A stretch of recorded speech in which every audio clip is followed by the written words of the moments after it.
Syedara Lun, belakangan konten mandi lumpur yang melibatkan para lansia membuat publik geram. Namun siapa sangka ternyata para lansia tersebut secara sukarela menjadi pemeran dalam konten mandi lumpur. Lantaran mereka tergiur dengan penghasilan yang mencapai 9 juta rupiah. Hal tersebut diungkapkan perempuan asal Lombok Tengah bernama Intan Komalasari berusia 30 tahun. Intan merupakan pemilik akun TikTok yang kerap melakukan siaran langsung mandi lumpur.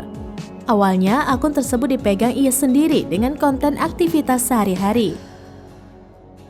Namun, seiring bertambahnya pengikut, akun tersebut diambil alih oleh suami Intan, Sultan Ahyar, berusia 31 tahun.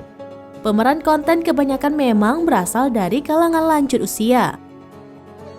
Namun, Intan menegaskan bahwa mereka secara sukarela mengajukan diri.